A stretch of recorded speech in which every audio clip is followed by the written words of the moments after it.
Hello and welcome to Critical Rollback, the Soft Summer Breeze edition. Exandria Unlimited Calamity, episode 3.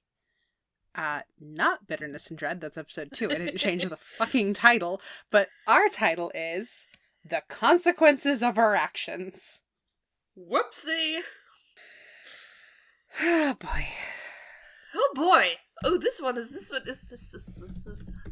There's a lot of caps in the notes. A lot of all caps, a lot of yelling. Yeah. You scream, I scream, we scream for ice cream, whatever. A lot of screaming. Hey, wait a minute. Where'd my... Oh, there it is. Thank God. Oh. Okay, so, yeah. Yes? Shit. Now, I just want to make sure I understood everything that was happening in our notes document, because, like you said, this is very... We barely squeaked in under our deadline this week. It's fine. It's fine. Everything's good. I'm home. I'm no longer in Maine. Thank God. Jana is not currently boiling to death, and we're going to try and keep it that way.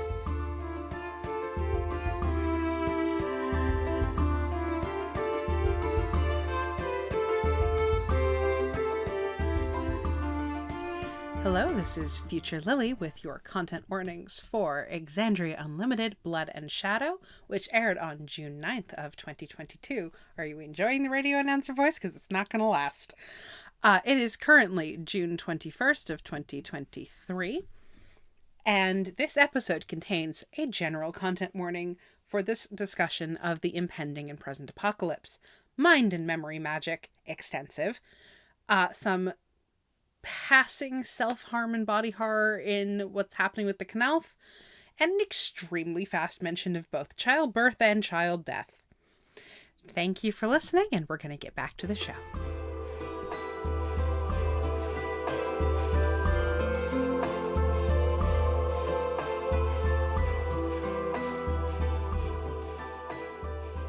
Pre-show.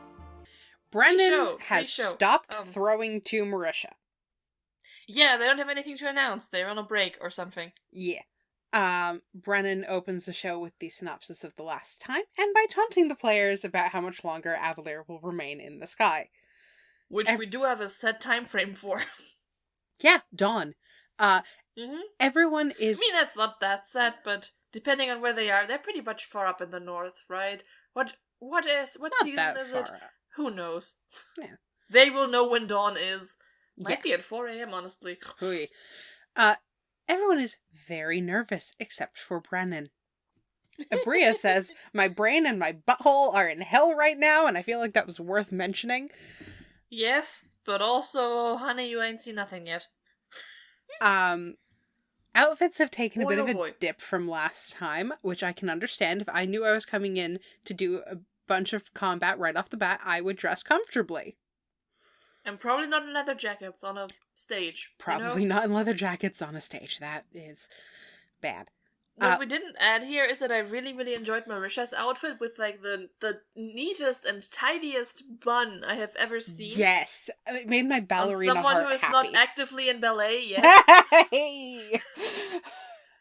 It is too high up on her head for a ballet bun. The ballet bun goes dead center on the back of your head. Yeah. Unless otherwise indicated, but... No, Marisha looks lovely, but is not doing closet cosplay yet. Lou has earrings. Nope. Travis has a shoulder harness thing that Yeah, he's wearing weird strappy things that are sexy and fitting with the theme of the show, just not with his character.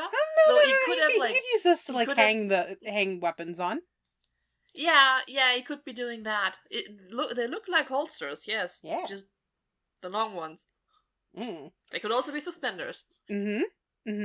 Which, Yep. If only they didn't clash quite as much with the color of his shirt. Yeah. We've got like t-shirts galore. Sam's has Hawaiian print and also Scanlan cosplay, which is lightly cursed, but that is his brand. So it is his brand. At least it's not like a Brennen shirt yet, though Brennen would deserve one. Also, he didn't get one for episode 4, did he?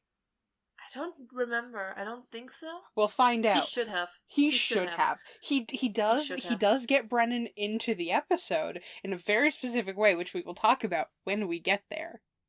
Okay. Do you remember what I'm talking about, Jana? No. We'll get there. No. I think I tuned in an hour late and then spent the entire episode prepping my apartment for the incoming first hottest day of the year, which was very appropriate to what was happening. Yeah. But no, we launch into the still very cool opening.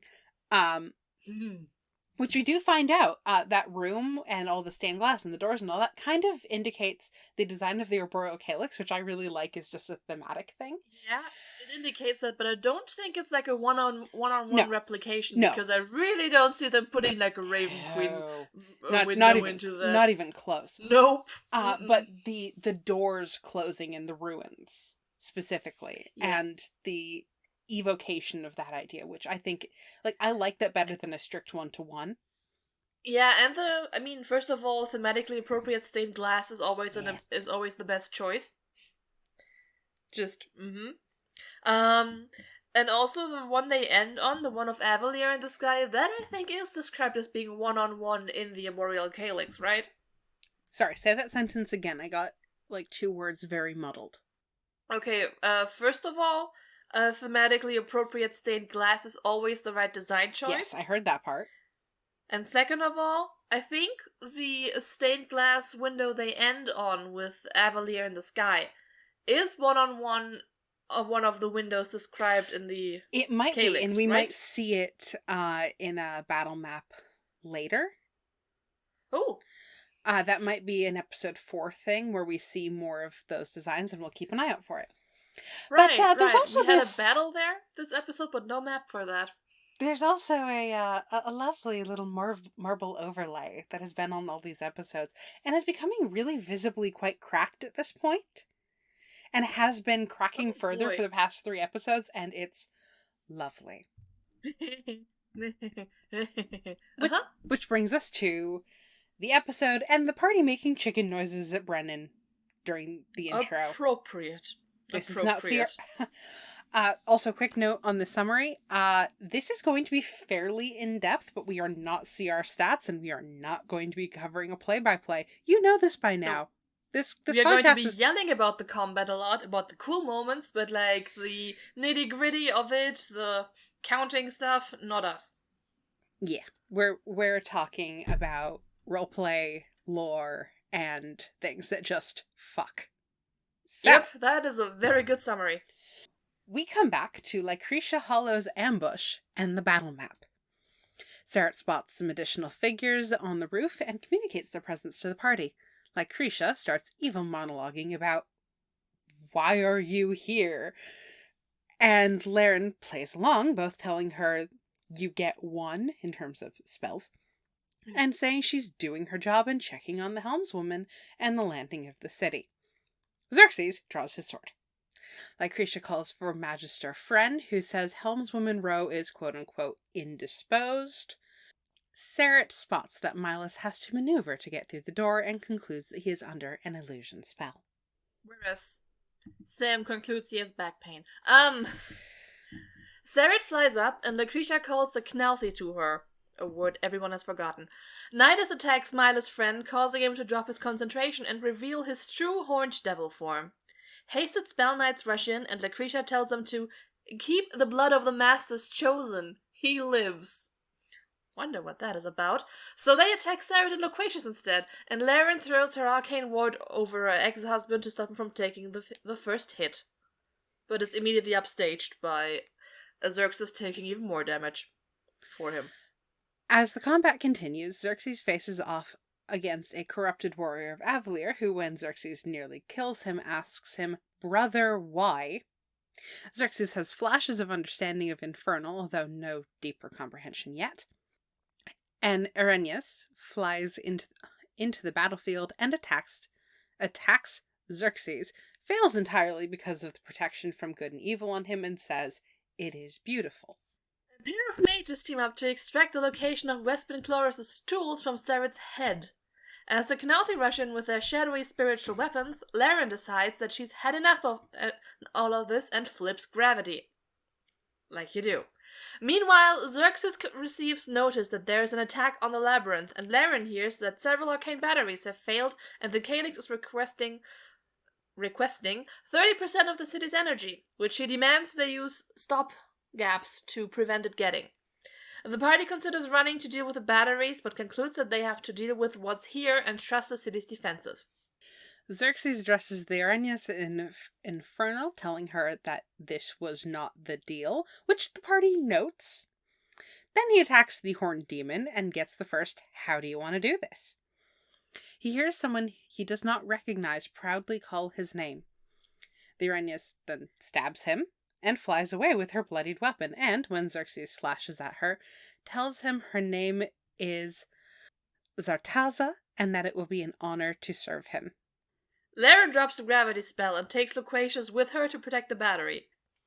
One of the batteries.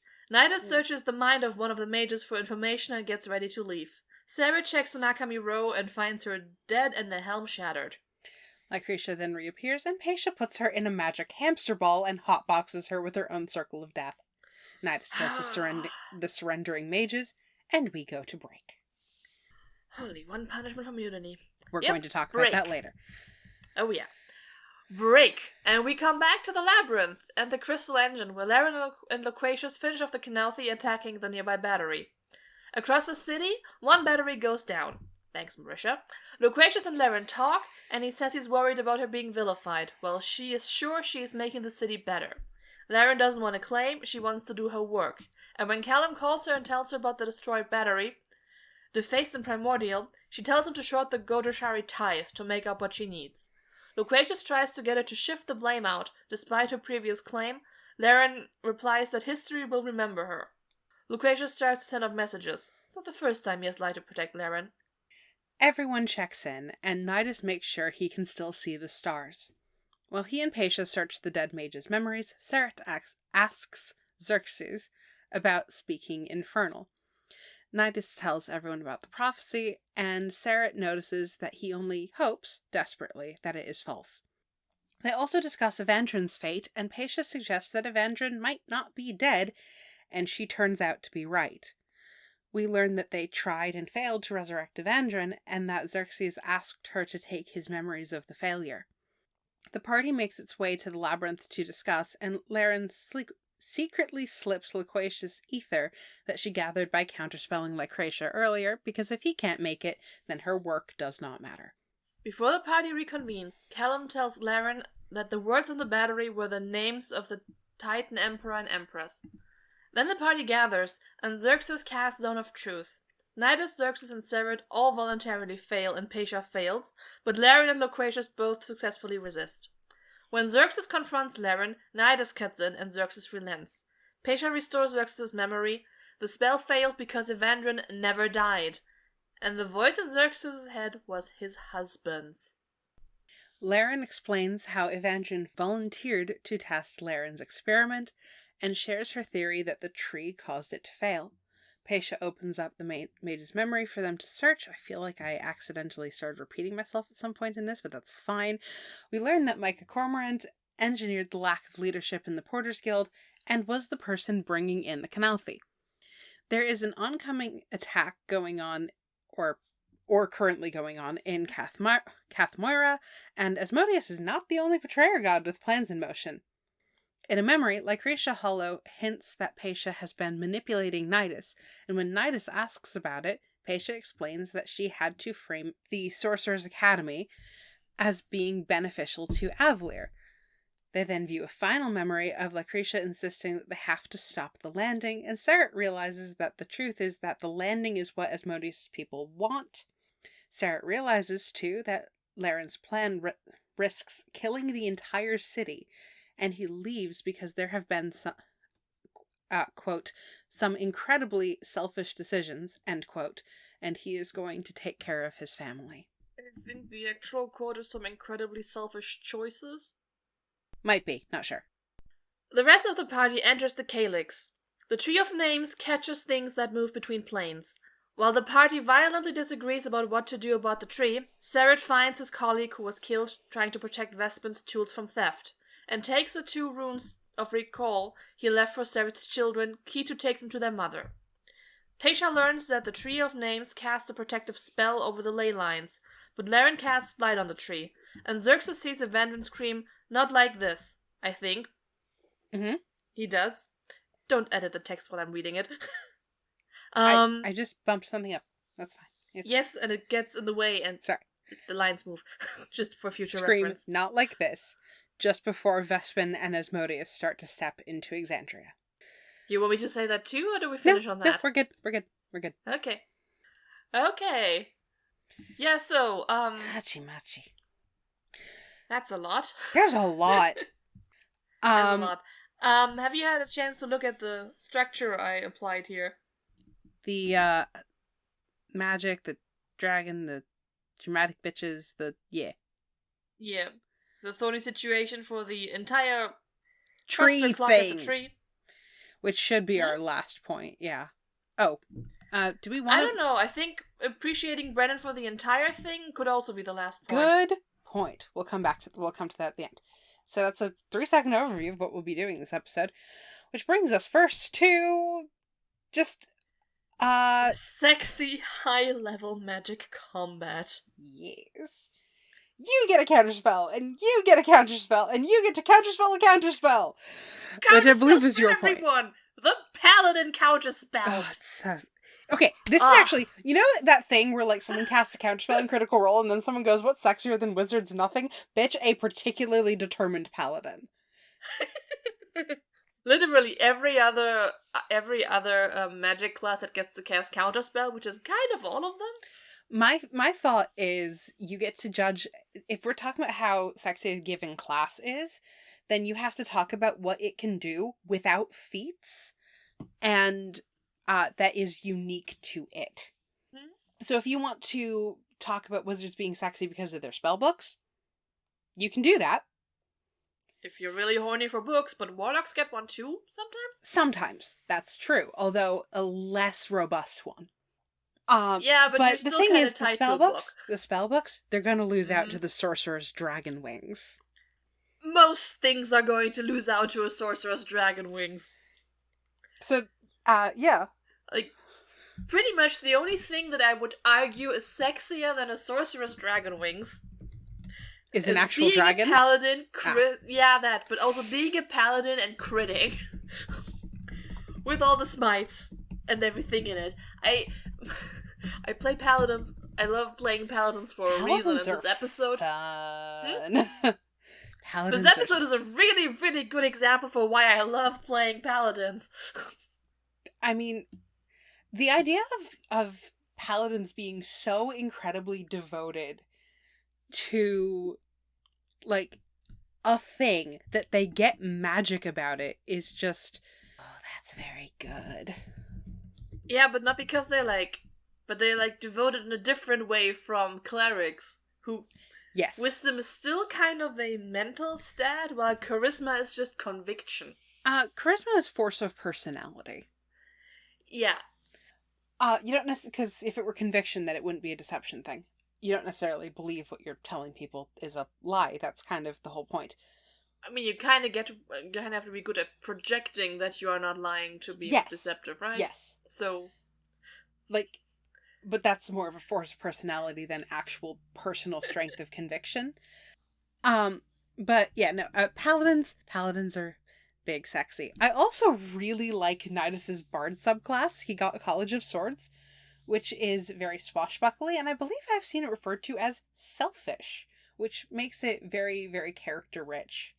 And also, under-leveled, for the record, an under-leveled College of Swords bard, especially if you start sprinkling some warlock in there, can deck a ranger if you put them 1-on-1.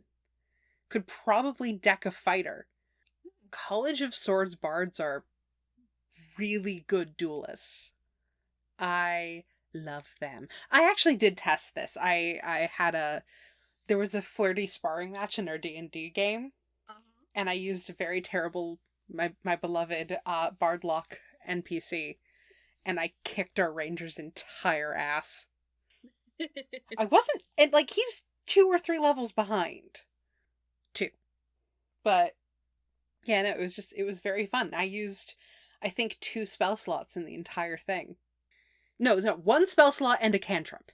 Oh. I wasn't trying hard. I see. Follow-up, Green Flame Blade is an excellent spell. Okay.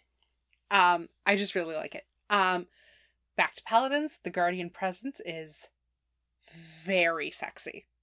Yes.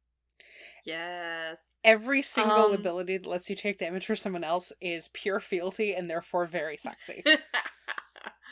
It is. Also, at some point during this episode, it got redundant of Louis asking if someone is within 10 feet of him. Clippy. Especially towards the second part. This is honestly also just part of the Paladin life. Like, my Paladin has a thing where you can, like, I think protective fighting style, where you can jam your shield in between somebody 5 feet from you and the damage they're receiving. Well, protective fighting style lets you use your reaction to impose disadvantage. That's not what I'm doing. I'm doing I jam my shield in somewhere and then I roll a d10 and then reduce the damage by that. I don't remember what that is. I have it. It's related to my shield. I don't know. It was a thing I could. I need to reread. I mean, it's cool. There's so many sources for D&D stuff at this point. Who knows where what's from? I might also be thinking of a feat. I know I've put the disadvantage thing on a character. Echo Knights, for the record, not in this fight. Very, very sexy. What I meant to say was that due to this, I've been yelling at the cleric I'm protecting to stay within 5 feet of me so much that it's now a meme that my party will shout at me. You need a child leash. We've had that before. Not in this campaign, but with the same player, because our characters always end up having this exact dynamic. Which is why we wrote it in this time. There was a campaign I was DMing where we put our bard on kitty reins, and yes, it got as weird as it sounds.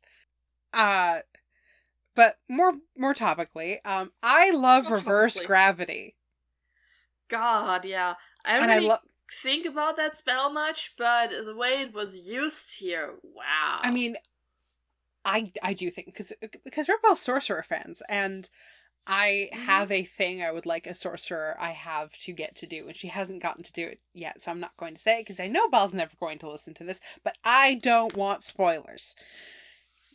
But the thing is, I love reverse gravity for exactly the reason Abria lays out. It's the, no, hit me, I fucking dare you spell. That is, honestly, yeah, that's amazing. And especially on a sorcerer with a decent, intimidation check that is Moa, but like Laren is the only wizard with rights. I'm partial to Paisha too, but that's I do like taste. Paisha, but she also keeps doing memory magic, and so I do need to put her in a pickle barrel. Yeah. Not for very long. I just want to dunk her a little bit. Who does Laren have the floating moment with that you put in here? That was Laren and Paisha. Ah. Yeah, when I have to drop this, do you want to slap me? Like, you're my best fucking friend. Abria? Love you, bitch. Abria. I am once again reminding our listeners that Abria has said that Laren has had Loquacious turn into every single one of their friends for sexy reasons. Ooh. Right, that is a thing. That is on record. Yep. It's word of God, but it's funny word of God, so we'll keep it. I mean, it's just as canon as most things. No, it wasn't at the table. It was, like, on Tumblr.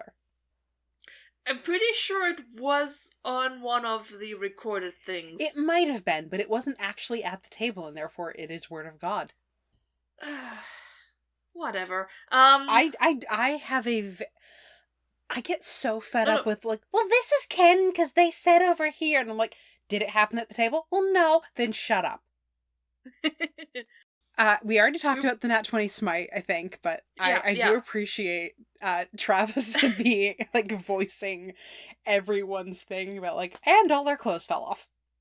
Yep, Travis and Abria just keep on describing their clothes falling off as and with every single turn that Xerxes makes. And this is why Chetney and Jana happened. Oh, good. Because they have this energy. They do. They have this energy. They have the peanut gallery energy. And they just went nuts. At a later point here, it is like an aside that they kind of bitch over the situation over in voice chat. They have really good energy. It's lovely. Also, Dwagon! I love the dragon. And I love how everyone's like, how the dragon was always like, shall my memory be mocked anew? And at first, like, Lou is taken aback by this. He says this all the time, and then he just goes with it. Yes, dragon! I need to find what the hell spell this is, because I forgot. I think it's one of the Fizzband spells. Like, is that possible? Was Fizzband's out at this point? I feel like it was. What is Fizzband? Fizzband's Treasury of Dragons. Oh. Where I will also... there is... there's a spell called Summon Draconic Spirit, which is a 5th level spell. I guess that's what's happening here. You toss a thingamahoosit, and it has a multi-attack, it has a breath weapon. That is in fact it. Yeah. Did it get to use the breath weapon? Yes, it did. It did 2 points of fire damage. Because fire damage against devils is... No. This was against the Calamity. And he rolled 2 on 2d6. That is sad. Here, hold on. For our beloved, your beloved, patrons. Beloved. Because it amuses me. Beloved patrons who can get the notes if you support us on the Patreon. You can also get the outtakes of all what we just cut out. And our hot takes. The hottest takes. Get them fresh. For $1. Yeah. It's like getting it's getting a little cup of hot chocolate on a cold day, or in this case, like a lemonade on a very hot day. Which, you don't want hot lemonade, that'd be disgusting, and that'd be a very cold take, but you get the idea. It's refreshing. Have you never had, like, a hot lemon? No! Before? Really? I mean, not lemonade, it's like, I've had hot lemon juice. I've had a hot toddy, which is the closest I've ever gotten, which, I don't know, they're quite yummy. It's basically, it's lemon, cloves, cinnamon, honey, whiskey, and hot water. It's fucking delicious. Well, the one I have is just lemon with hot water and a bit of sugar. It's good for your immune system. You get it after you come out from playing in the snow. Yeah, this is that, but it's alcoholic and it actually tastes good. Mine tastes good too. I hate hot lemon. Although you can do honey and lemon for sore throat. Yeah, hot toddy is used as a flu or a cold remedy, and we're off topic again because we're just in a mood today. In a mood. I love the whole Nidus is just running around disrespecting magical creatures because he's a bard and it's what you do. It just keeps happening. Miles' friend. The one time Brennen had pulled a Matt, which, oh my god, he did it again last night. Oh god, what did he do? Matt had to name a flower. Oh no. He accidentally called it the fancy word for taint. Oh yeah, Bob wrote to me that they're getting a perennial. Yeah. I think he was looking for the word perennial, I think, or something like that, and he did not say that, and it went bad. That's the kind of flower Vex is gonna need after giving birth 5 times. Jesus. I have to believe that with clerics, she'll be fine.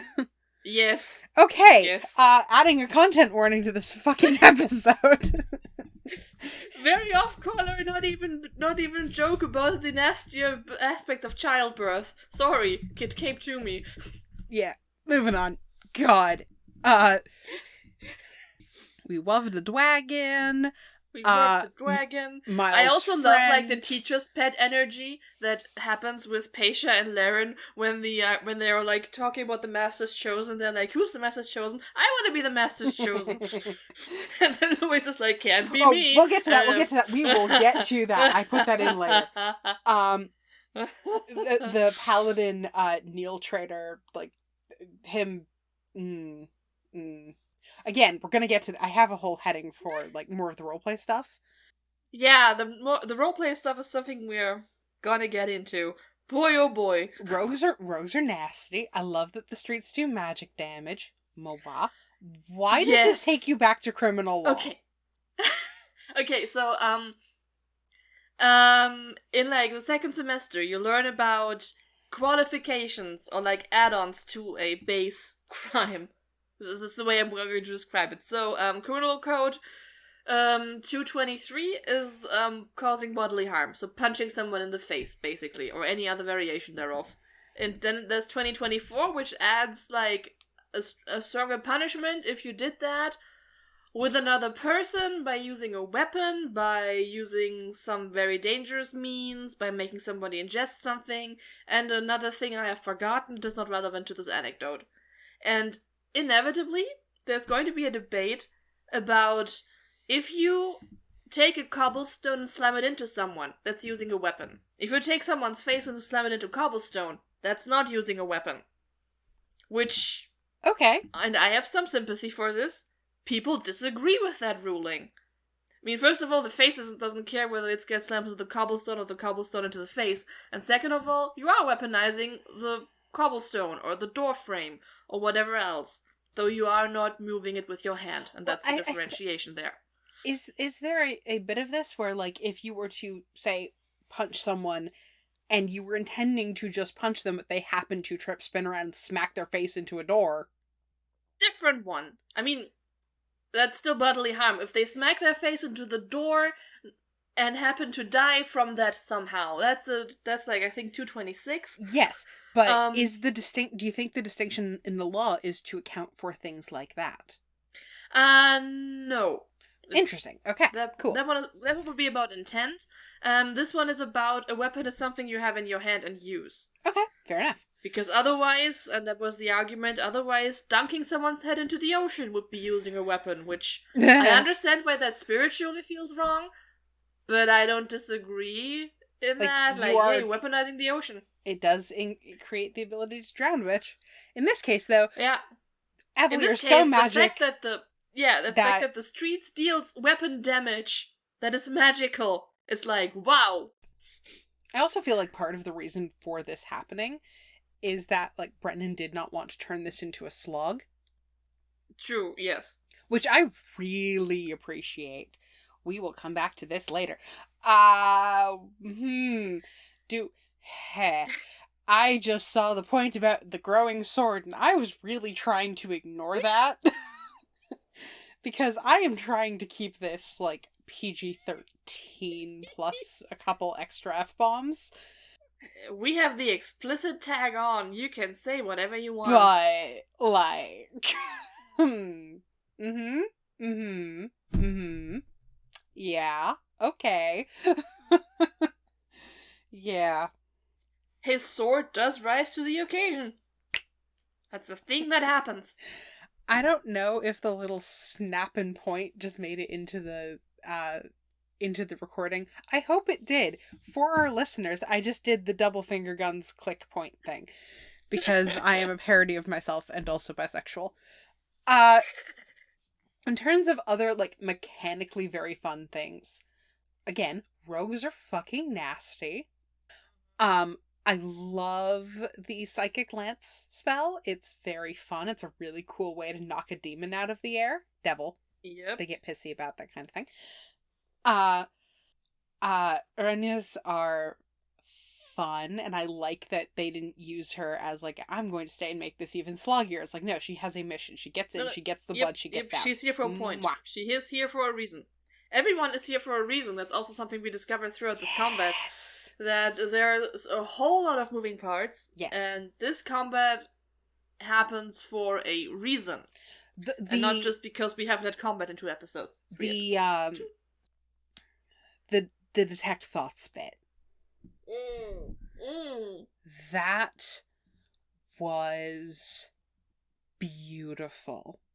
Like, so there's even a wonderful line where, like, the guy says the thing he wants Sarah to think about and then headbutts him, and they're teaming up to make this work, and it's just, they had a plan, they did it, it is mechanically beautiful. Yep. They are getting the fuck out of here. I don't really know why they were killing the guy after he fell off the wall, but he should have had a better exit strategy. I mean, I think he just needed enough space to, like, shunt the information to someone else, and then if he could be helpful, that would be great, but... Yeah, I'm a little confused by that, because the way we have been introduced to these Calamity, a word exactly only Abria remembered. A strong DM energy there. They are seen to just not give a fuck about each other. They will kill other people in their party if it gets the goal. When we are being told that the one who flung himself off the roof after extracting the information from Zerit was being healed, I was like, so does it mean he hasn't passed the information along? What is going on here? I think he has passed it along, but they're maybe processing more of it? I don't know. Okay. Because considering it took them a hot minute to deal with the memories from the mage they killed. Yeah, maybe it would be like, they need backup or just need to have him available for, Yeah. Speak with the dead, like, a higher, that's a third level spell, that's right? a third level spell, but, like, it's available to warlocks. There is a warlock, eldritch invocation-y thing that lets you just do it for free. Huh. Yeah, it's nice. Well, too bad they chose the bad priest route. Wait, no, they do have that. Anyways. We've talked about the counterspell chain, which is beautiful, which brings us to... The first one is beautiful, the second one is amazing. Yes. Like, the first one with Laren just going, no. And then I love counterspell chain. It's so fun. Also counterspelling the finger of death that would have hit Pasha is sexy. And turning that into ether and or spell slot, also sexy. The second time they do counterspell, that is just... Magique, literally. And not everyone involved was a wizard. Yeah. The sexiest was arguably... No, not even arguably, was definitely coming from Xerxes. Who's just... Just that, no. Xerxes is what TV tropes would call the fetish fuel station attendant. The what? Hello? The fetish fuel station attendant. I'm gonna need you to explain that. Like, is that, like... Okay. Just, hold on. Hold the fucking phone. What? You're getting me back predicmatized. Right? Yes. I've never heard this particular trope before in my life. Like, I get what it means. Like, it's the person who gives out the fetish fuel, right? Yep, the one who combines all the things the fandom fetishizes and just hands it out. That's Xerxes. Yeah, that's fair. He's not the fandom bicycle, that's the one that gets shipped with everyone, so, Percy, because the twins would have been better candidates, but we're also twins, so that cancel out options, I have opinions. So Percy, what the fandom turned Caleb into, but Jester actually was, and I don't know what we're doing with CR3, I mean, there kind of hasn't really been that. I think people are using Orem because Liam reasons. Of course, because Liam, yes. Sure, this is nothing again for the people who are not patrons. We don't actually dislike Liam. We're just very tired with certain parts of the fandom. Okay, moving on. Yep. Moving on. Which, of course, results in the hamster ball hotbox. The Dutch oven. I like hamster ball hotbox because it has a whole lot less dignity for the poor fucker inside of it. But that is true. That was like Lucretia was trying to be so dignified all throughout. She's a necromancer with her little battalion of skeletons that she has to take with her because she's a necromancer, and it's just gauche, and she doesn't really she doesn't seem to realize how incredibly tacky she is. No, she's just like in her goth hot topic phase over there. So she's just gonna death everyone, and then we're gonna talk about this more later, but I love that Brennen just gets fucky with the spells. Yes! I love the way he does that. And the spell just goes kerflooey. This is the least dignified end she probably could have had. Mm-hmm. And it is awesome. Mm. Yeah. Which I think gets us through the combat bits, doesn't it? Yeah, God, that was so good, though. Just another moment of appreciation for screaming deathball hamster bitch. And then Peisha just rolling the ball around, rattling the dusty bones a little bit. Also Marisha's gesture for pushing the ball back in. I am a simple bisexual. Oh, you mean the way she the way arms she and the blew foam. up? Yeah. It was also like when she blew on her hand to trigger the ball. That was also big sexy. Ooh, yes. Yeah. No. Somatic components can be so personal. And but we are now at the most dramatic bitches in Exandria, which is what brings us oh my god. Mm-hmm. to the title of this episode, Luis Carrazzo and the Consequences of His Actions. Yes, he hears the he hears the thing about the blood of the Masters Chosen, and he does the perfect face because he just realized a couple of things. He looks like he was trying to retreat into his own asshole. Mm-hmm. Or like he like had ice water thrown in him, or like he'd been picked up by the scruff of his neck, or like it's just like, or like you're just walking home and there's suddenly a spotlight. It's like, oh no. Oh no. This poor man. This man. He keeps going meep. Like you know the thing Travis does, like, dear listeners, the thing Travis does when he gets really high pitched and like starts disappearing down his shirt. I fully expected to find Luis down his shirt. He was doing the like, I'm going to do a funny little voice, because if I do a funny little voice, it's going to be okay. Oh my god. I really love how catty Bria is about the entire thing. Yes. Oh wait, you're gonna kiss this one? Yeah, no, Luis is just going, I made the wrong choices, and I put in here, it's like, you're getting this now?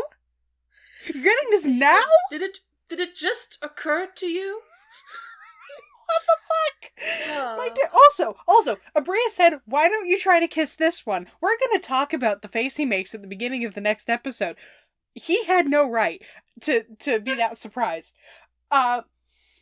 Like, we've been pretty transparent this whole fucking time about what we think is going on here. And by this I mean both me and Jana on this podcast, and also at the actual table at the time.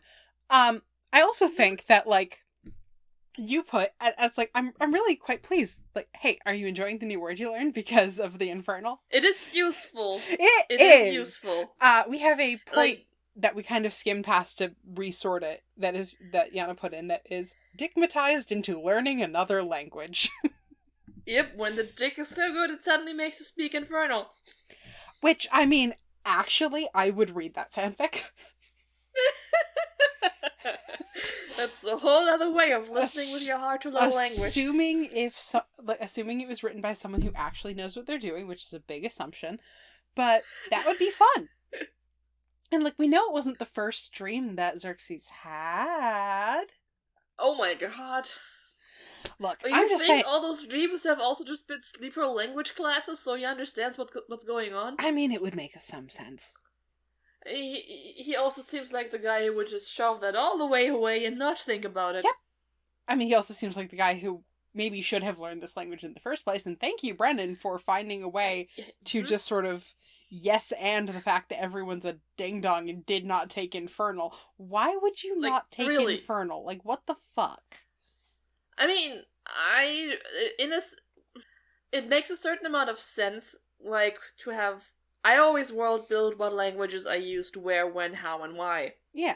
When I do this. But if same. you know you're going into a setting that features, like, an apocalypse triggered by the literal devil... Mm-hmm. I'm not saying they all should have had it. I'm saying, like, Seret and Xerxes should have had it. Yeah, for Seret it makes sense because a criminal in this setting is going to be using what language? Possibly. Abyssal, Undercommon, we don't know. We don't know. Yeah. But maybe. We don't know. Maybe Why did they also... know primordial, but not infernal or abyssal? Because they deal with druids. I suppose. Primordial and druids are druidic also use gauche. the same script, if I remember correctly. I know. But druids are also gauche and nobody likes them. Yes, but that doesn't mean that you don't have to deal with them. I mean, to me, the dominant languages in the universe, if you need to have a common, which would be Elvish and Draconic, because to me those are the magic languages. And then also Sylvan. Yeah, but Sylvan, Elvish but that's comes from also Sylvan. more in the if you want to go back to the roots, but I would put Sylvan more towards the primordial of being old-fashioned and boring, whereas Elvish is the hot shit that's being spoken. Which is, of course, why people don't have a lot. I don't think they have a lot of Celestial. They might have some. I don't remember. Not having Celestial in this makes sense. Yeah, because they don't like the gods. Yep. And what would you need it for, even? Which I guess you could also argue about Infernal, but both languages, look at the setting, maybe somebody come prepared. Yeah. But that was a very fun, very dramatic thing of, like, Xerxes going, Louis going, Xerxes is going to be speaking Infernal, and he doesn't realize he's doing it, which is such, like, narratively beautiful and such a good way to get around. I maybe don't want my party to realize that I am talking about making deals with demons. Yeah, like, Travis points that out, that they hear him say that there was apparently a deal made with a devil. Yeah, wait, you said that out loud? Mm-hmm. He is on his shit, and I love it. Yep. But I also love how Abria is, like, egging Travis on, like, yeah, get him.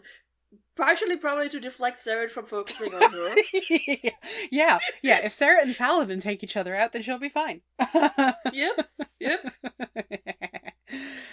Speaking of our Paladin, though, I do have one more point about that. I think that Xerxes is an oath of I love my husband. It just so happens my husband is being impersonated by the devil. Well, no, I'm talking about the bit where, like, he seems to have picked up his powers, presumably, after Evandrin died. Yeah. And that was a being on another plane true. To whom he was deeply, deeply, unhealthily devoted. Which would fit really, They really literally, well. oh my god, that means they succeeded and turned Evandrin into a god by sending him to the plane. A little bit, and, like, his holy symbol is Evandrin's, like, name stone. His dog collar. Yes, I was trying not to say that. Like, I absolutely... On point, and, like, he's got the starry theme going, and Evandrin's got the starry theme going. And the world has a starry theme going. Husband. Which I really love. I love the thing where, like, Evandrin is getting fuel from the, like, being loved, and it's paying back in the form of magic, and I love that cycle. It's a trope I really enjoy, and I'm very normal. It's just I can tell. Okay. She's being so normal, you guys. Okay. Yeah, you couldn't see me doing the little, like, hands on my face thing. We could hear you doing that, though. We could actually hear you. That's fair. I like a good romance, okay? This is also the Speaking thing. of which... I don't think we're quite there yet. I think we have Nidus's very cool moment. We don't really have to go chronologically, but yes, we can talk about mutiny only having one punishment. Well, you're the one who brought it up earlier, so I thought you wanted to talk about it. And once we get to the romance, I'm not coming back. Okay, so we can talk about that, which was, like, ice cold, but it's also just a hint of how awesome he's going to be next episode. I am so excited for that. I'm so excited. Nidus is just strolling through life. Pirate metaphysical captain. Dick out. Yeah. The metaphysical one just the metaphysical. Strutting here. He is at one point in the combat the most surrounded any character has ever been. And he gets out of it. Okay. He doesn't even take damage any more damage than he got in temporary hit points earlier. What? This is because of the sword bard thing, where he can just make his AC, like, fuck you. Fuck you, also known as 24? With shield. You roll a bardic inspiration die and you add that to your AC, which means you can jump by like that full thing. That's why they're such good duelists. Because you don't just do that. Nasty. You roll to it's called defensive flourish. You add it to the damage you do to the other person, and then also to your AC. So it's I hit you so hard you can't hit me good anymore. That is how I kicked our ranger's ass. The ranger's name is Ash, which is why I got a little bit muddled there. But like that was the maneuver. It's why I recognize it, and it's why I was able to go, oh, I know that subclass. It's beautiful. I love it. Yes. Also dramatic. We already covered, like I quoted the moment between Laren and Pesha when they're both hiding in the tower and like, you're my best friend, bitch. Yeah. That's nice. But also just do you think they co-authored papers together? Pardon? Do you think they co-authored papers together, both as a legit thing and also as a oh my god, they were roommates type thing? Listen, I think they have definitely made out. And not only just because Loquacious turned into her. Right. No, I mean, I think they have maybe actually, did the that two of them. a little more often than... We don't get to know if Laren had any favorites for him to turn into. We don't. Anyway, moving on. Yeah, but honestly, also the she did it to her own damn self. Oh, God. Wizards, they're such shits. And, yeah. Yeah, this is just so, And then, the replaying of Seret's quitting words. Oh, man. Pesha is near and dear to my heart, okay? Mm-hmm. I also really love, like, Marisha's feelings about, like, morality and all that, and how that tends to come out in how she roleplays. Mm-hmm. And I feel like Travis gave her a very special present by doing that, which, like, Travis's decision to leave, you don't leave the party. That's not a narrative choice people tend to get to make or let themselves make. And he did it, and it worked, and Brennen rewarded him for it, and it was so perfect. We will, I think... No, it was also the only thing he could have done in character. Like, take the big risks. Yes. And he was completely in the right to say that. Oh, to yeah. be like, you want to do this? You want to risk doing this to everyone here? Mm-hmm. Fuck you, I'm out of here. Yeah. Completely correct. However, it is also one of his greatest flaws that also Travis alludes to later on when in the after talks, that the only reason his friends even got so far was because of his inherent passivity when it comes to people he likes and trusts. Mm-hmm. Yeah, like because he could have turned and taken down Laren at that point. You hear your friend wants to do something like this, which could and might and has actually a very, very high chance to kill all of you, you don't just leave them be. Shouldn't. Which, like, makes him work as a character really, really well for this setting. Yeah. And we're going to have a whole yell about Seret for the next episode, because that is really his episode where he shines. God. Kind of everyone shines next episode, right? Yes, but Seret it's so good. It's so good. We'll get there when we get there. But also, the Mareweeds. The Mareweeds. Oh, yeah. We have from Laren. My ambition is perhaps a flaw, but the biggest mistake I ever made was not trusting you with the whole truth. I'm sorry, and I love you, and I will fix this. That's all. And Loquacious goes, yeah, you've already saved me once. Maybe I can return the favor. And I just start yelling, Sam, you're not allowed to make me feel things about characters. Yeah, Sam. You're the funny haha man that I don't pay attention to. This isn't allowed. He should be like, we watched Scanlan. This shouldn't be allowed. He should not get to do this. You don't get to do this while wearing a stupid Hawaiian print shirt with your face on it. With Scanlan on it! Scanlan, who makes me feel like there's I think like a Tumblr or a Twitter post that's like, Scanlan makes me feel like I'm a woman standing on top of a stool trying to hit a mouse with a broom. Chihuahua's humping your leg. That also. But no, like, and then you look at, like, all the art of Loquacious and Laren, and no, I get it. But it's played by Sam fucking Riegel. Shouldn't be allowed. I'm so mad about it.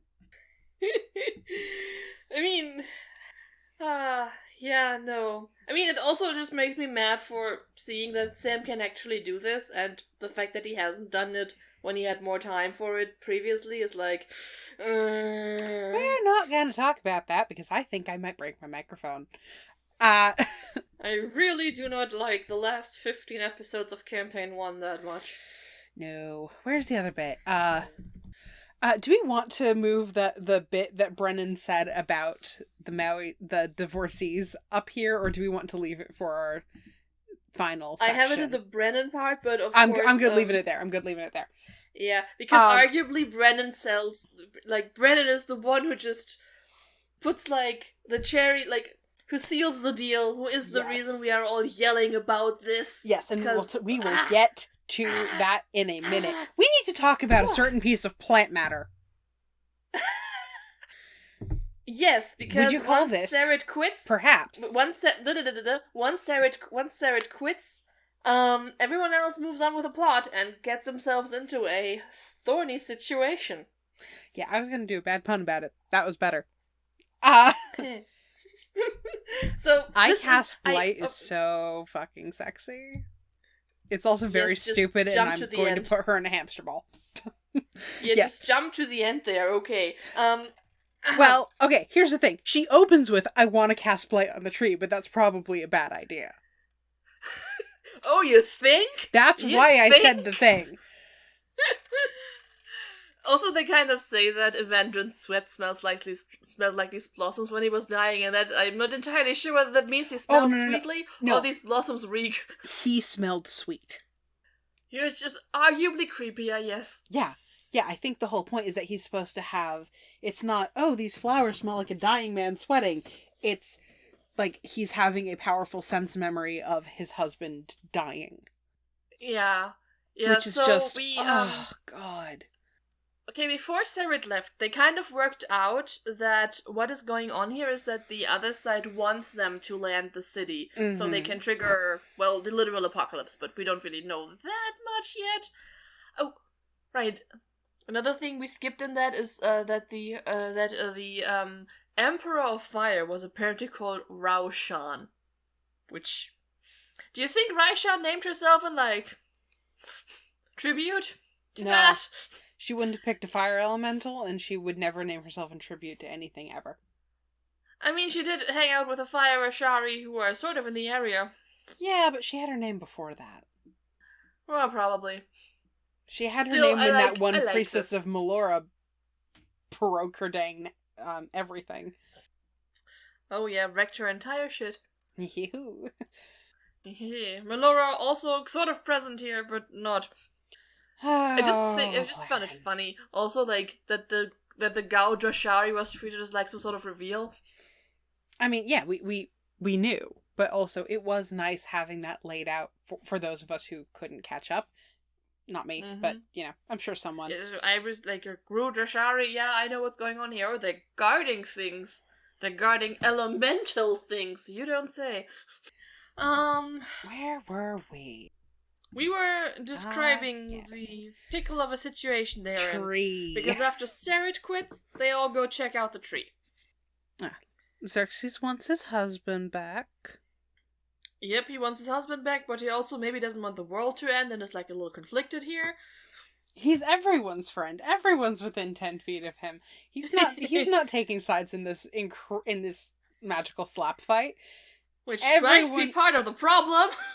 Oh, God. He probably could have shut this down, but, like, at the same time, I don't really trust him to do shit right now. Indeed. Oh, God. We've got Nidus, who I love the way Lou played the whole evolution with the oh my God, what the fuck? The prophecy. Yes. Where, like, he was rattled by it when he first heard it, and then he shares it with them, but he doesn't really, like, he won't buy in, and then he sees the tree and everything just crashes down. He just, yep. Oh, He God, just it was desperately so doesn't good. want this to be true, but he, like any normal person hearing about, oh, all the oracles agree on something, but this can't be right because the city is unsinkable, he, like everyone else, has realized, oh God, oh no, oh, this is awfully specific, oh God.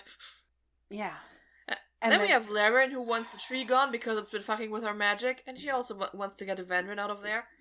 And Loquacious, who kind of just wants his wife. No also, one... Peisha is there. Peisha doesn't care about these squabbles. They will all be gone and resolved. No one fucks tomorrow, with my baby. Yes. MP3. Huh? Loquacious is on no one fucks with my baby. MP3. Yes. And Peisha is just like, yeah, Meanwhile, we have this sorted out by the morrow. Meanwhile, Laren is revving the chainsaw for unrelated reasons. Yeah. And Serret isn't there. He's just gone. Yeah. I love that Brennen let us fuck with the lore, fuck with the mechanics of legend lore so we could have this beautiful moment. That was so good. God, the legend lore part is amazing. And legend lore is like the special interest spell. Mm-hmm. And just, And yeah, so while everyone is having like a bit of a kerfuffle that we're going to get into, Peisha approaches the tree, casts legend lore on it because she wants to see the names. And it starts eating her. She wants those her. names. And it starts eating her. Yep, it starts eating her, but also feeding her information and flashbacks of her grandfather and the druids being, I mean, not wrong, but not exactly in the right. There's, like, a lot to be said about trust, and there's a lot to be said about bureaucracy, and there's a lot to be said about wizard hubris. Yeah, wizard hubris, and, I wrote this down somewhere. Yeah, okay. Like, if you live in a society where wizards are basically living that the limit does not exist, how else would you guarantee that they're going to fuck with your shit than by telling them, this is not for you to know about? Yeah, the wizard's whole thing is knowing things. Yeah, how did you think this was going to end? Oh, God. I also really love that Brennen was, like, giving them the push. Like, he needed the tree to go, and Abrea was on it, but, like, that little, like, as she starts to falter because Loquacious looks scared, it's like, oh, okay, and then stabs her husband and her friends, like, oh, okay, never mind. This, yeah, the bit that Abrea said, like, you heard the spell slot just tick up a notch. Yeah, and the way we get there, like, PvP in D&D is like a bit of a thorny issue because depending on how the party is, this can go horribly wrong and be a bad time for everyone. But the way the conflicts and the internal logic and the still persisting devotion of these characters to each other has been set up so far just makes this play out so amazingly well. Like, they are actively confused as to who is an ally and who isn't, except for they aren't, because everyone's still allies, they're just disagreeing on this really key point. No one wants to hurt their friend, they're just... Everyone's scared and making fuck-ups. Yeah, and you can understand where everyone's coming from, because, yeah, okay, Evandrin might be in that tree, but also that tree might be here for a reason and important. But also it is eating Peisha and Loquacious. Peisha is not for snacking. I mean, she's a snack though. Yes, but different kind of. She's not for shish kebab, okay? She's not for shish kebab. True. I'm trying really hard not to make a different joke, and I'm gonna move on. Me too. Me too. Oh, thank God. I love the grapples. I love that, like, we're dealing with the wizard of the whole grapple thing. Oh, are we gonna talk about the babies? They're coming just when things get to their climax here. We cut to the babies. Just so we can feel the emotional impact of what in the hell they're doing and why we really need to not have the tree go kablooey, Laren. Laren. And he talks to the baby and everyone just loses their shit. Yeah, Like, this is another quote from the wrap-up episode of we don't talk the talk show wrap-up episode they did on this, where I think Ubria is the one yelling at people for like, it's the apocalypse, and you brought your children. You did her emotional damage, and also all of us. I did fully tear up during this bit. God, just anticipating what was going to happen. Oh God, fucking! It's like get home. I also really enjoy that. Like on the one hand, we've got Sarah's passivity, on the other hand, it's this is the one thing he knows he can do. Yeah, and so he's going to do it. And he's gonna send his babies to his mama. And I like that Brennen, like, explicitly rewards him fucking off so that we don't have to deal with child death. Even implied one, yeah. Even implied one. It's fine. Like, the scene where he finds that his partner has gotten ready to get his children out is also just, wow, like, can we name an MVP here, please? Mm-hmm.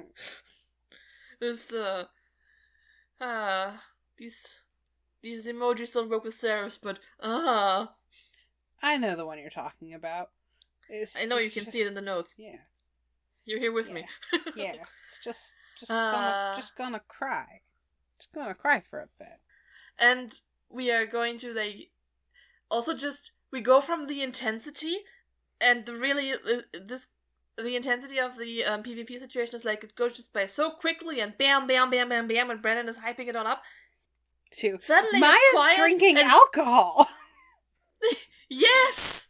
Oh my God, the like that was about when I broke down a bit, because like, oh God, tiny baby, you have no idea. Oh Jesus, your entire life is about to fall apart. And then the quiet in the office, and the tone shift, and then also a quote that stuck out to me: to find reason and sense in a place that seems to be ruled by the belief that there are never going to be prices or consequences for this. Wizards. Wizards. Fuck, wizards.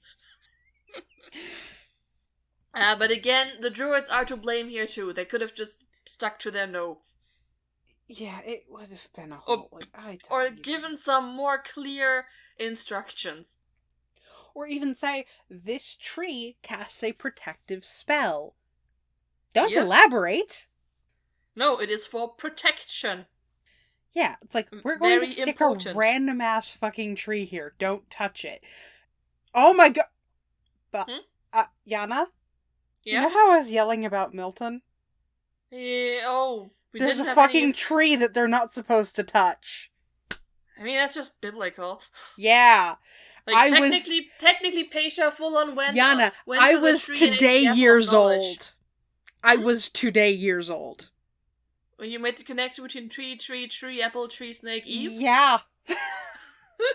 Okay. And the devil's in the fucking tree. Devil's in the tree that Pesha went to make out with. I'm not Christian. This isn't the first place I go naturally. I just, like, I hear certain things, and, like, the thing is that the bit with the tree in Paradise Lost is, like, very specifically dealing with, like, sibilance, and it's not flashbangy like this. It doesn't do any of this. And so it didn't quite connect, but no, there's a fucking tree that is forbidden. I mean, technically the fruit is in the Bible, and I think that's the shared part. It's, like, the very beginning part. Yeah, Genesis. Yep. That's what that's called. That's the part we share. We had to read whole piles of this for that Imagining Evil class I took. Anyway. I mean, I had RE classes and we started with this. No. Because it is at the beginning. It's kind of, like, you can opt out, but it is a constitutional right that Catholic and Protestant RE classes are offered at schools. And if you're neither of those things, you get, like, philosophy or something. And you can opt out. Fascinating. Which, I suppose, brings us to I Cast Blood on the Tree. Yeah. Which was big sexy, but very stupid. Yeah. On the other hand, are you going to save Pesha and Loquacious for 5 minutes? Yeah. And it's like, Abria at the end of last episode and beginning of this one was so happy that it wasn't her who was going to trigger the apocalypse. We take turns. They do take turns, and she did the tree thing, and then the devil came through. Yeah, and they do actually hand off back and forth. Yeah. Darren sets up the thing, then the Asmodeus conversation, then the Blight, then the I'm gonna... beginning of episode 4, I'm not spoiling that here. Betrayal. Now it's my time to end the end of times. Yes. Yes. Evidently. Yes. Evidently. With yes. saying it silly. Which brings us to our final point. I would like to first quote Sam Riegel at the end of the episode. Yes. Who summarized it neatly. We all betrayed each other. We betrayed the world betrayed the world. Which, yeah, pretty much. Yeah. Y'all just fucked the world, but honestly, they would have found a way, like somebody else was going to cast blight on that tree at some point in this evening, right? Yeah. Like, if they hadn't done it, then, like, Zartaza shows up and does a smacky smack with a mace. Yeah, or something. They would have had some other way. Like, that's the tragedy of the situation, is that, of course, the Calamity needs to happen, and these people are key players in it, but they could have maybe prevented some things, but they also couldn't have stopped it. It's just a better story if they're involved, which I do believe us. Yep. Believe us. I swear I'm not boiling to death, and I did sleep last night. This is Brennen Appreciation, hopefully not an hour. No, though we are doing pretty well on time with the podcast. Like, We're not even hours. at 2 hours of recording yet, and we're a full 45 minutes is going to be cut anyway, so 30 maybe. But, we had 30 before even starting, so with Fair the enough. tangents. Oh, yeah. True. I forgot we talked. Anyway. Sorry, cause more spice. Brennen Appreciation. Yes. I loved this category got started with the description of definitely not Mila's friend. Because they're asking is this an illusion? Is this corporeal? And he says the stark and clear mundanity with which this creature is here. And the end of that sentence is grammatically weird, but he's improving, so I'm going to give him a pass. But the idea of combining mundanity with the demon, and the bit where it's just it's a very fun way of saying this is a flesh and blood creature. It's here. It's not glimmering and bizarre. And then talking about it, the way it smells and the specific sensory details for the look and the feel of this thing. And it's just it's so good! Yes. Writers make good DMs. This is not just me hyping myself up. She said, tooting her own horn. I said it wasn't just me hyping myself up. Hey! I too am a writer and occasional DM who's re-inspired to run a game that is very inspired by this. Oh. We will. I will run things by you at some point. Yeah. Ooh, I would love that. I did also have to get up and take a walk around during the battle because I just got too hype. The battle was the first battle was very hype. The second battle was very hype. And I don't really care about fight scenes usually. Not that much. There are good ones. But on a long-running campaign, they occasionally feel like chores. Yeah, and I liked the one we had on Critical Role last night. I actually really enjoy him rolling in front of the board. I get why Matt doesn't. I actually like the not knowing what the modifiers are and not knowing how good a thing is at hitting you and, the discovery. Yeah, I think there's places for both approaches. It's just a different approach. And there are some times, I feel like Matt has done this sometimes too, telling the party exactly what is required and then rolling it or being open about what he rolls. Yeah. Right? There are moments when you can do one thing or the other thing. Yeah. And, I think Brennen really seems to enjoy the anticipation and the calculation with the party instead of on his own and then showing it to the party. Mm-hmm. And, him wanting to be fair and wanting to be open and wanting to make sure people know that, no, I'm not making a thing of this. this is what is happening. Which I really respect in a game where you are specifically trying to murder your players, which is not typical for D&D. I think this tactic is a very good fit for this game. Yeah, I was about to say, like, from my approach to DMing, from what I suppose my DM does, I think if you are ever to fudge dice rolls as a DM, it's usually to help the party without them knowing, instead of killing them without them knowing. Exactly. In this case, he's going to get them killed either way, and they're not going to be killed in combat. I mean, they are, but they're going to die, combat or not. Yeah. Also, they weren't really in any danger here. Like, well, they could have been in danger. They handled it well, and they have none of the things you rolled would likely have caused death. I mean, the finger of death, maybe. Yeah, finger of death and circle of death are both biggies, but he did anticipate them counterspelling. This was a burn your resources battle, not a kill you battle. Yep. And I do appreciate battle where the goal isn't just kill them. It was get the information, get out. And on that ground, they lost. That is also very much a thing that offers itself up for this kind of short-term campaign where you need to hit certain spots within these 4 episodes without everyone staying there for a week, which they failed with the next episode, but never mind that. But like open-ended battles where you don't really stick around to annihilate every single person on the board are kind of a necessity if you want to keep it moving. Yeah, the clean, crisp, mark off a spell slot and you take care of them. That was wonderful. I need to remember to do that. Yes. I also stole his roll an insight check against yourself thing. Oh, God, yeah. Which is so fun. And like the first time I told one of my players to do that, there was a whole ripple through the party. It was beautiful. Thank you, Brennen. I appreciate this. He uses this very, very well, too. Oh, God, yeah. We already talked about also what I really appreciate about him, because this is something I do when world building as well, is trying to bring like rules and physics into the spells. Like I think I vocally appreciated him explaining Dutch oven. Oh, you're talking about the invisibility though. Yeah, right. I think I very audibly appreciated him explaining in the first episode that if you are invisible but you want to be able to see, you need light to hit your pupils because that's how vision works.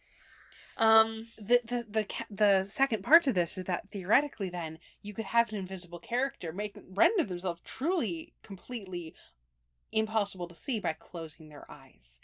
And so you get to describe the cinematic moment of your character pressed up against a wall, trying not to breathe too loudly with their eyes shut, waiting for the right moment to open their eyes.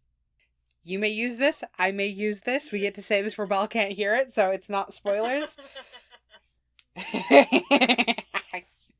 That's evil.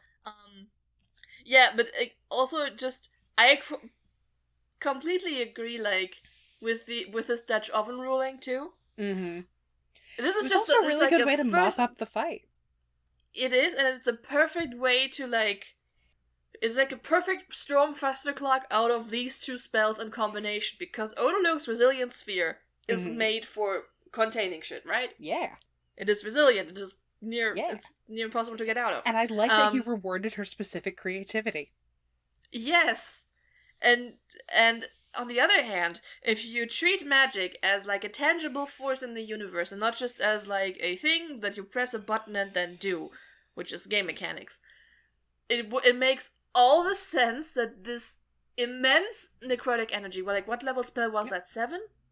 Circle of Death is 6th, I think. Close enough. So 6, that fans out, it causes this much damage, but it cannot spread out to cause the damage. So what would happen it's like here someone when set you off release this energy? Like a gas attack. Yeah, it's 6th level spell. I was right. And that would have been 8d6 necrotic damage on a failed save. To anyone in there, right? To anyone there, and she was going to kill all her people. Yeah, because fuck them. And it would have been very, very cool. And you're right, like that's 8 times 6. I know how to do math. 42? No. I think it's 48. 48, Yeah, right. it's 48 42 is the one before that. This is the bitch that always tripped me up when we were memorizing the... 6 times yeah. 7.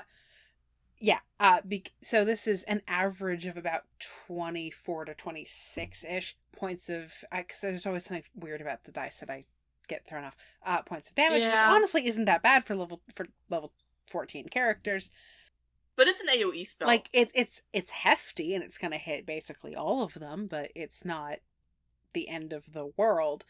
It is, however, a very bad thing to have happen to you when you're in a little bubble.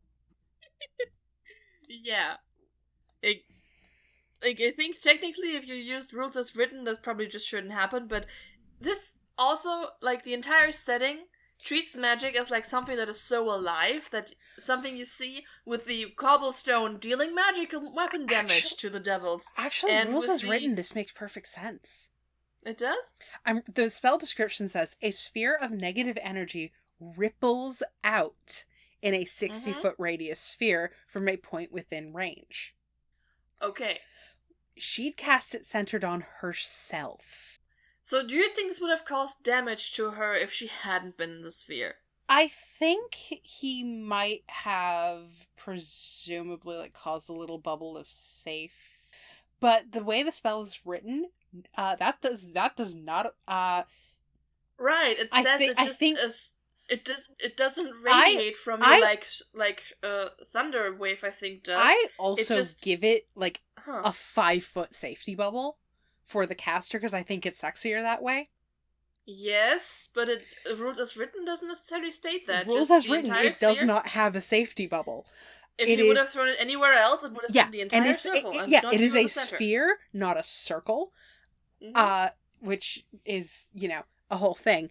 But also because it ripples a circle on the board, right? But also, it's not like a circle appears on the board. It's you create a roiling ball of death which expands.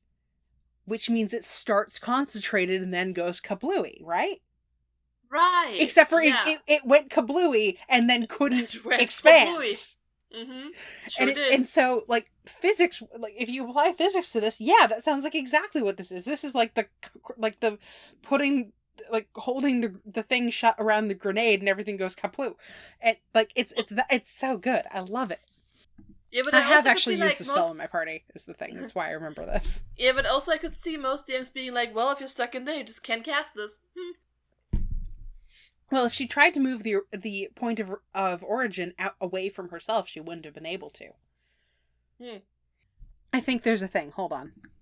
Odaluk's Resilient Sphere, not spear, that's the other thing. Encloses a creature or object of large size or smaller. There's a dexterity saving throw, which she fucking failed.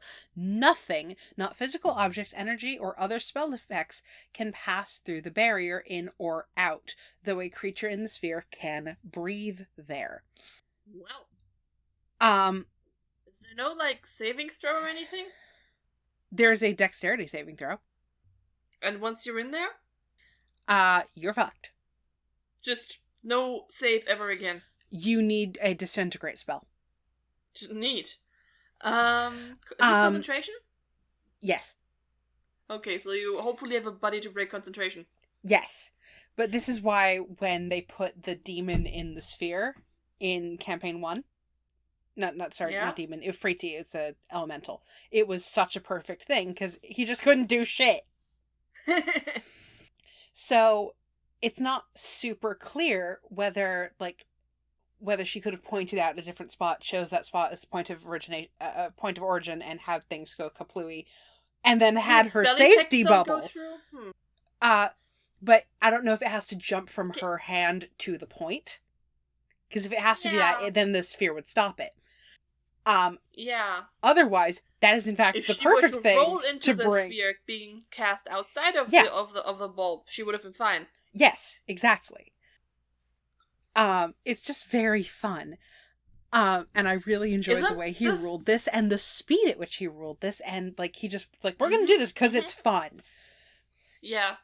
Isn't this spell also how like Tyrion won the Battle Royale? Yes. A moment of appreciation for Odaluk's Resilient Sphere. brought to you by... I don't know.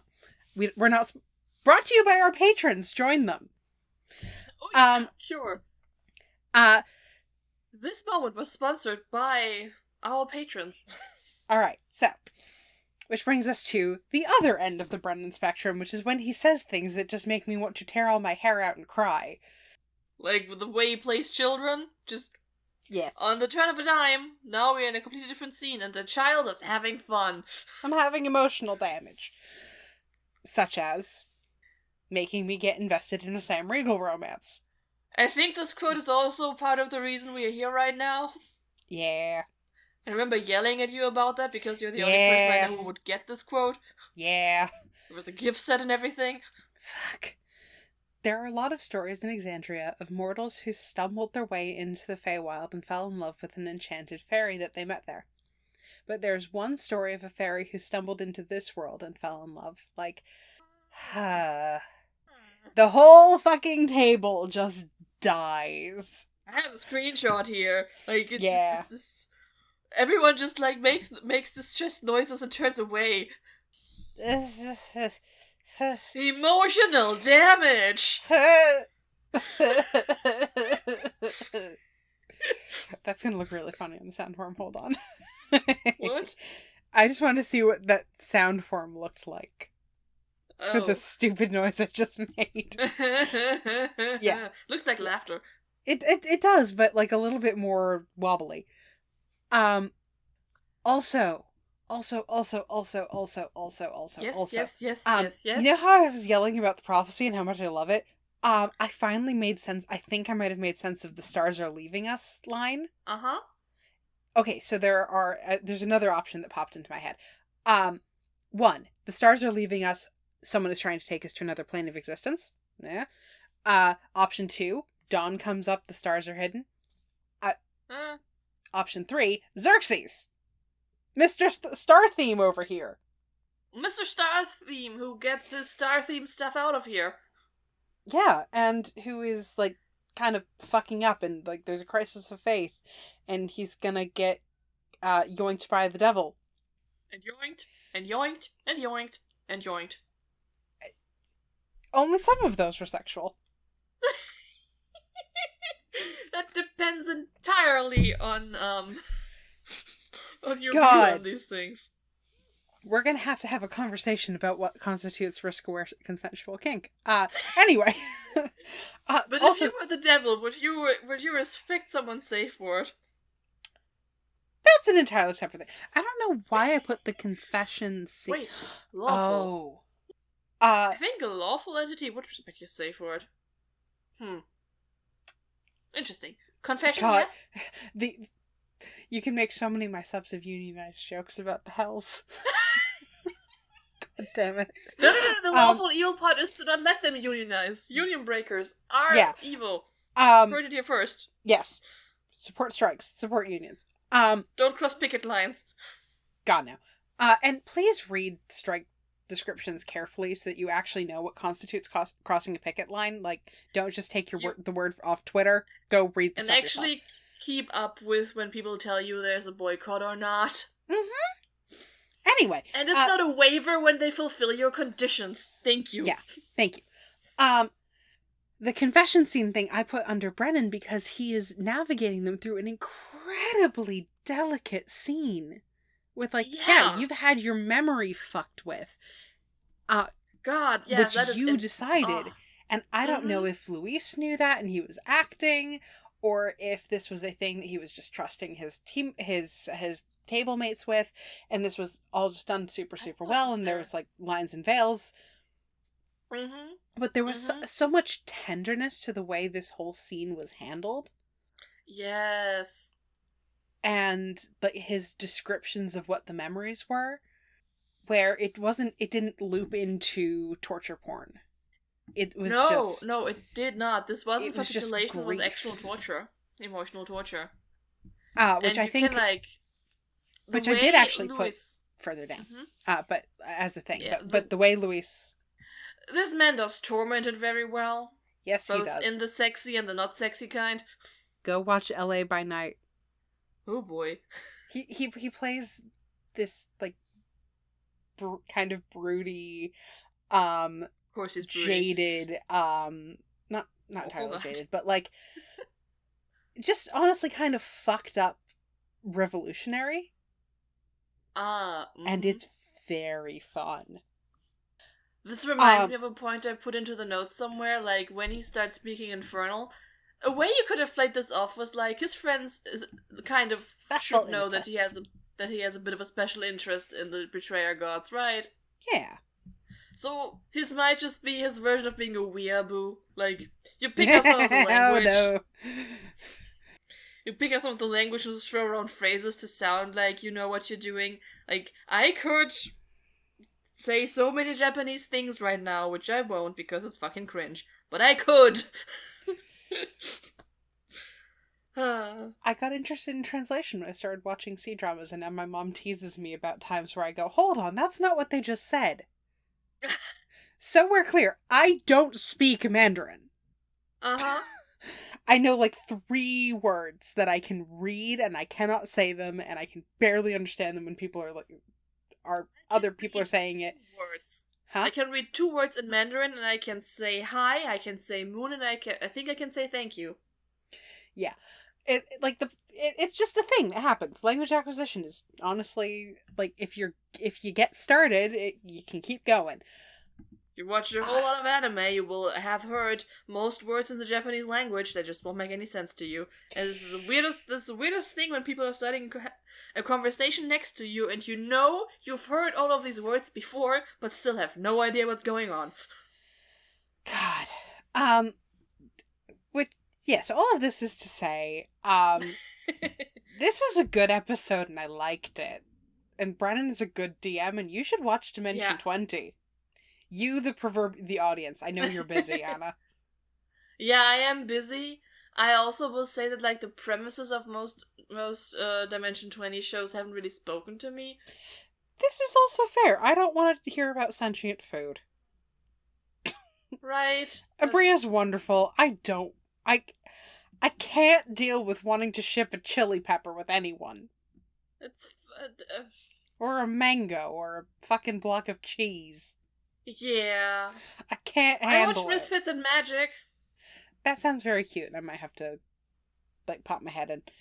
It has a cute ship. It involves Brennen and Erica. Fun. Yeah. And Lou. Amazing. Not the ship, but... oh. There, Embryo. Okay. Which, I suppose, brings us to our Purvan Scale? Oh yeah, I guess we're here. Hi. The Purvan Scale! The Purvan Scale! Which says... Hold. The P in Purvan is for pizzazz. We have more Legos, i.e. the battle map. Oh, we have so many Legos. We have all the minis. We have his griffin, and he gets blue tacked onto the back of it, and it was so cute. Yeah, it was so cute, and it's made of star stuff, and Bria wanted to eat it, and I will keep calling it a horsey because it is a horsey. It's a fucking griffin, but okay. Horsey! Horsey is a state of mind? Yes. Yeah, like little kids. The dragon is also a horsey. Bird. Okay. Wait, hold on. I don't like how that mixes with your statement about things you can do with dragons. Jana, no. That is unrelated and irrelevant to this. I like consistency. Also, I'm right. You're right about the statement with dragons. I'm not sure dragons is horsies. It is a horsey when you ride it. Only in one way, in the other way, that is a very niche kink. Anyway, oh god. I am pizzazz. Anime damaged. What can I say? Pizzazz. Pizzazz. It's fun to do. Points for Sam's shirt. No. Okay. I feel like that's a little mean, but it's.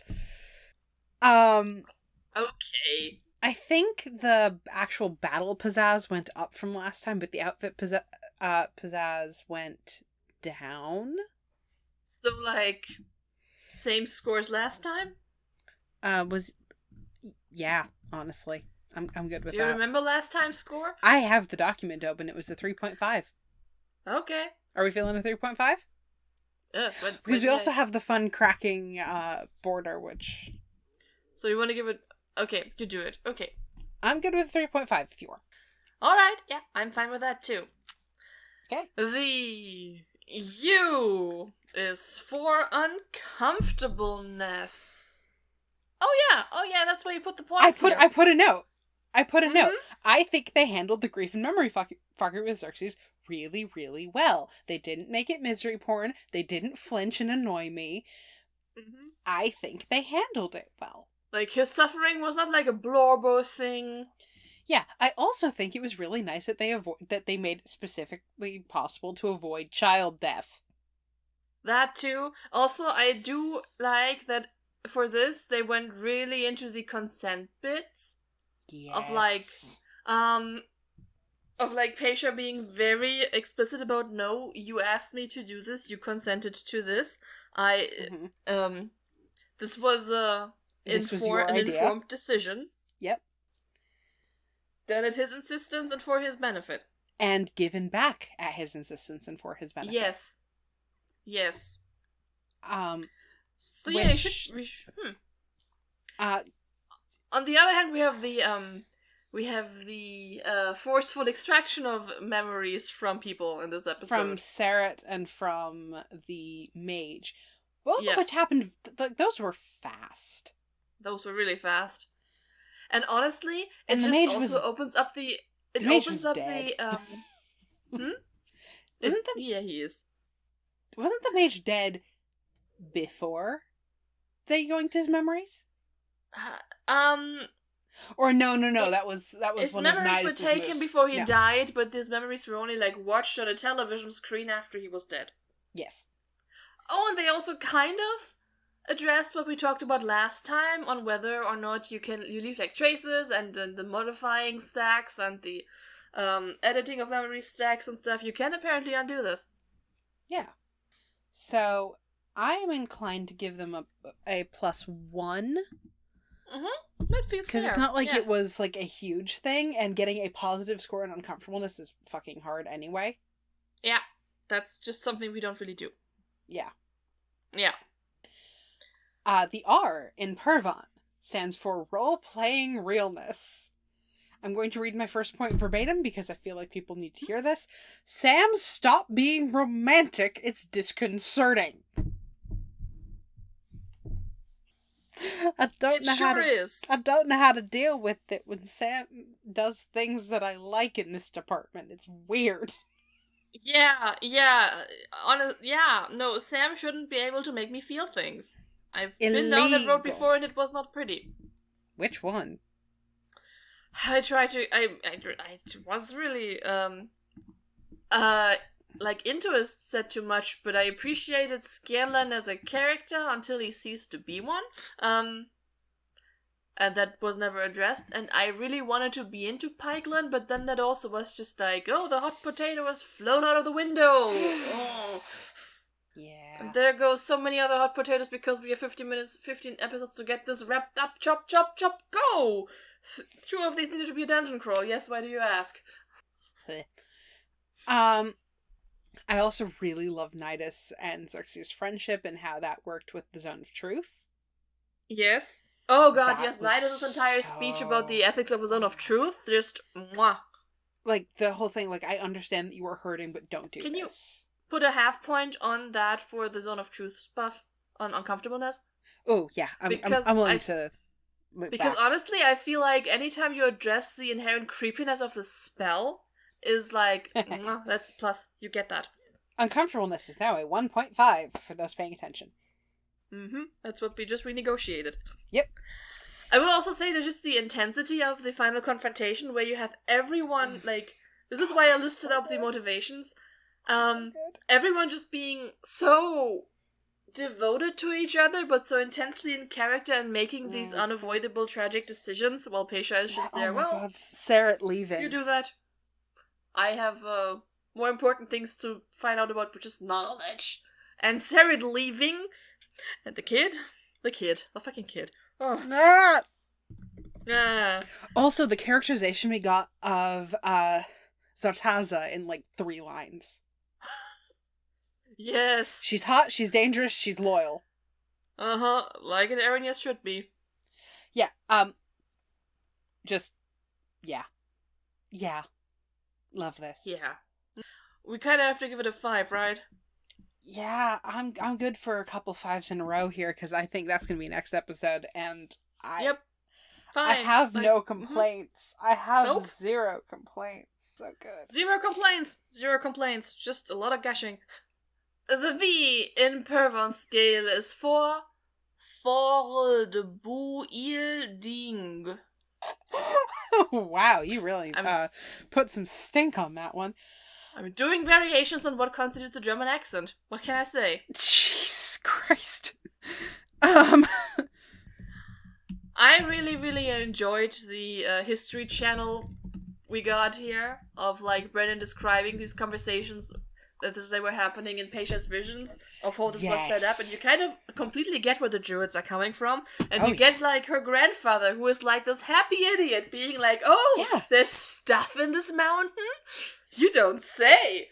And every Druid just being like, oh no. Also. The layers of the memories where like you get a 3-second synopsis and then you get a little deeper and then you get a little deeper and then you get a little deeper and it's such good work, and that layered through the combat. Yeah.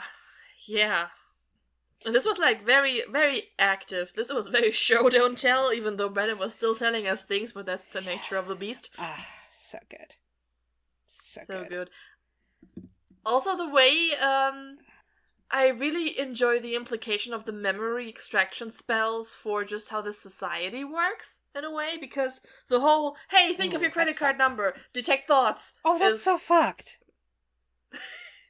Everyone needs a tinfoil hat. Right? This is not a world for credit card numbers.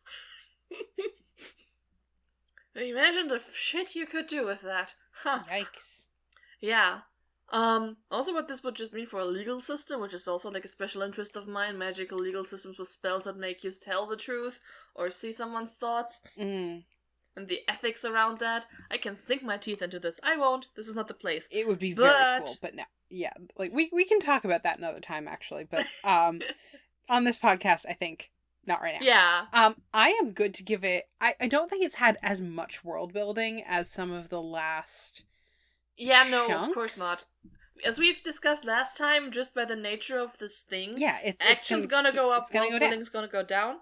Which role-playing means I'm looking at like 2.5? Yeah, that sounds good to me. Yeah. She's killing the format. Hush you.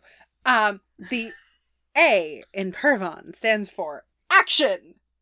We had the most incredible cinematic dragon summoning. We didn't actually talk about the details of this, but like the flicking of the coin and the dragon coming out reaching for the coin, like mwah! I mean, I feel like we can make this short because we have had 2 entire sections out of, or for some reason always, 4 points to talk about that were just about combat. Yeah, which is wild for us. I'm 4. I would go high. I mean, do you want to just go full 5? Yeah. Fuck it. This is out of order. This is out of competition anyways. Like, what does this episode have to compete with? The next one? Oh no. It's a fast, purposeful, fun fight. Yes. That stayed character motivated. It doesn't overstay its welcome. And has really fun mechanics in it. This is also what I appreciate about Brennen going, yeah, you just mark off a mid-range spell slot and you've dealt with all the enemies here. Like, just knowing when to have a fight scene and when not to have a fight scene. Yeah. God, it's so good. So many good things. We've yelled about them at length before. Yes. And is 9 cents still a 0? I was about to say, speaking of quick points, the N is for 9 cents, and 9 cents is a 0 because we have no time for any bullshit. Chop, chop. The world has to end before the sun rises. Yeah, so I guess that brings us to the end of this time. We got weird, we got kind of horny about it. We always get kind Jana of horny, is doing it's also math, the nature of this and beast. I'm vamping while Jana does math. Oh god, I was supposed to do math, damn it. You gotta count up the episode. 5, 10, 15, 17.5. Hachi, wow, that's a beefy boy. No, it's 17.517. I feel like this is correct, right? This is a 5, hold on. 10, another 5, and a 2.5. Yeah, that's correct. Shit. Yeah. Holy shit. Guys, watch Exandria Unlimited Calamity. Watch it. It's good. Maybe not in one sitting, it's also long, but watch it, it's good. Yeah. We have one more episode, and speaking of long, beefy boys, that is a 6-hour episode. This is going to be a trip. Sure is. But thank you, dear listener, for going on this trip with us. Do we have an opinion for this episode? No. No, not yet. Oh, right. We have thank yous. Because we also have to thank Lulafia for the art. Look at the art. Look at it. And It's give beautiful. her work. Hopefully by the time this episode comes out, her wrist injury is going to be dealt with. Give her work once her wrist is healed. Get better soon. And thank you to Corin Sun for the music. Now we can have opinions. Do we have opinions? I think I had one. Also, thanks to the patrons that you can join. Oh, yes, for extras, which we've been plugging for the entire episode, and I'm gonna do it again. Join the Patreon; it's fun. God, let's see. I had an opinion earlier, and then I didn't write it the fuck we down. have many opinions, but that's always like. You can make a drinking game out of the times we say, oh, this can be our opinion for the end of the episode, and then we just completely blank on what that was. Opinion for the episode, write shit down for posterity or else. That's just general advice that I think we're going to leave in. Yeah. Write shit down for posterity. There's a reason we don't put numbers behind the Purvan Scale stuff. Oh, God. Consort actions. It was. What the fuck was I say? This is killing me. You